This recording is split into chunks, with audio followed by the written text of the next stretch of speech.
Le Grand Matin Sud Radio, 7h-9h, Maxime Liédo. 7h40 sur Sud Radio.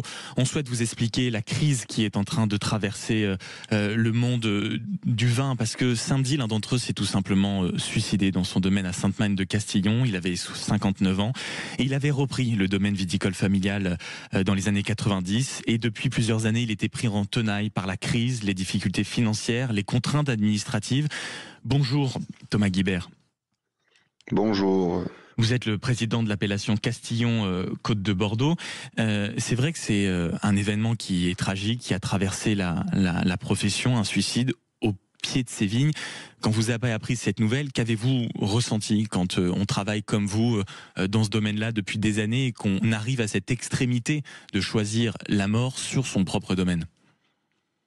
C'est un véritable drame, on ne va pas se cacher. C'est compliqué, voilà.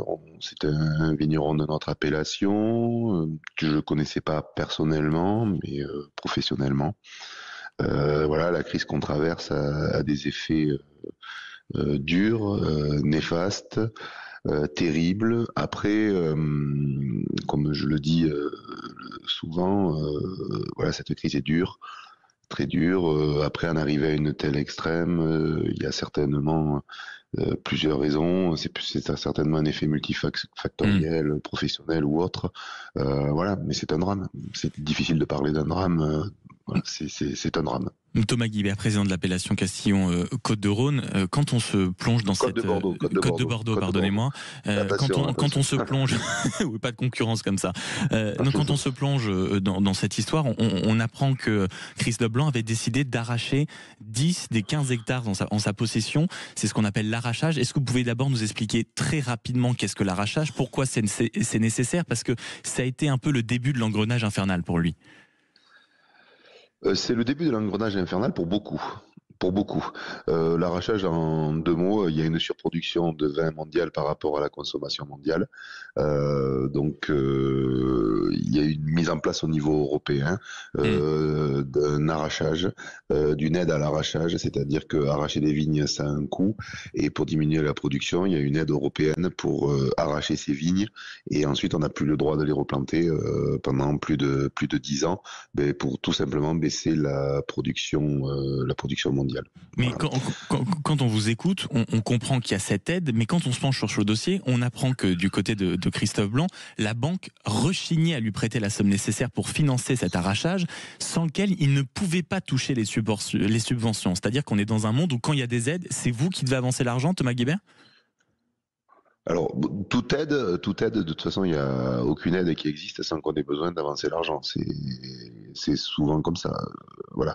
Ensuite, moi, je vous dis, je connaissais pas en privé, je ne connaissais pas le dossier, donc c'est compliqué de juger. Non, mais c'est cette idée, si vous voulez, que quand ce sont des choix que vous devez faire. De toute façon, une aide, les aides agricoles, que ce soit la PAC, que ce soit toutes les aides arrivent qu'après que vous ayez réalisé les choses. On vous paye, on vous donne une aide, entre guillemets, ou sur facture, ou sur, donc c'est souvent la règle des aides. Donc les aides arrivent, en effet, sont versées très souvent après avoir réalisé un investissement, après avoir réalisé une chose. Donc oui, ça c'est le fonctionnement. Voilà. Après, tous les vignerons, comme tous les entrepreneurs, ont aussi besoin des banques, ont aussi besoin d'un soutien bancaire, surtout dans une période telle qu'elle est aujourd'hui, et ont encore plus besoin d'un soutien bancaire aujourd'hui pour les investissements, pour acheter un tracteur, pour planter des vignes, pour acheter une cuve. Voilà, on a tous besoin des établissements bancaires. Donc ce sera pas mon propos aujourd'hui de taper sur des établissements bancaires que tout vigneron a. Non, sans taper dessus, mais évoquer en effet la difficulté et les différentes crises que vous traversez pour dire que de temps en temps, un peu de souplesse ne peut pas faire de mal. Dans ce que vous dites, et vous l'avez répété à plusieurs reprises depuis le début de cette interview, Thomas Guibert, c'est une crise terrible du jamais vu. Due à quoi ? À cause des prix, des ventes, de la reconnaissance, de la place du vin qui a peut-être un peu perdu de sa superbe en France ? Ouais, je pense que vous avez tout résumé, mais vous vous avez résumé beaucoup de choses de la crise. Il y a beaucoup de choses qui se mettent. C'est très très dur à résumer en 2 mots. Oui, il y a une baisse de la consommation.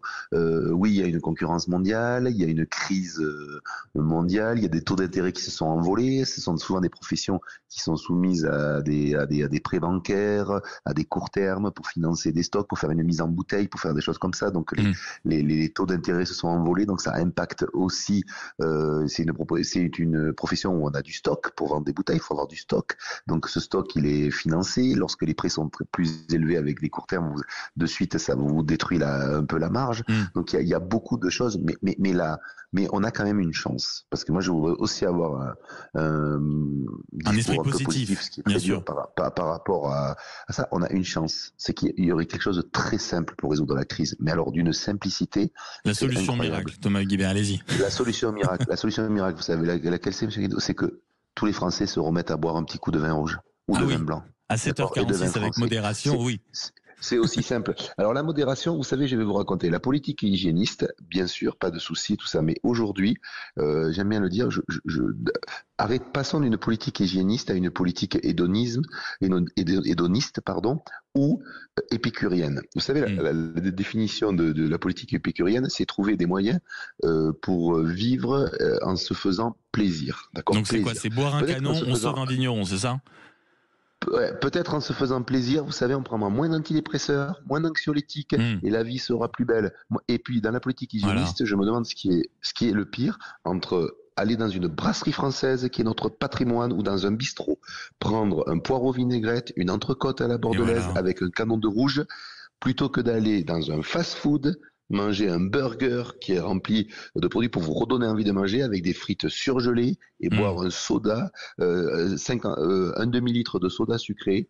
Bon, je ne sais pas quelle est la politique des deux qui vous rendra le plus de bonheur et en meilleure santé. Voilà. Je peux vous dire déjà merci Thomas Guibert, président de l'appellation Castillon-Côte de Bordeaux, parce que là dans le studio, il n'y a pas quelqu'un qui n'a pas fermé les yeux quand vous avez évoqué le bon bistrot français, le poireau vinaigrette accompagné d'un bon verre de vin. Notre patrimoine. Mais bien sûr. Vous savez, il y a eu une loterie pour le patrimoine, mais moi je vous en propose une.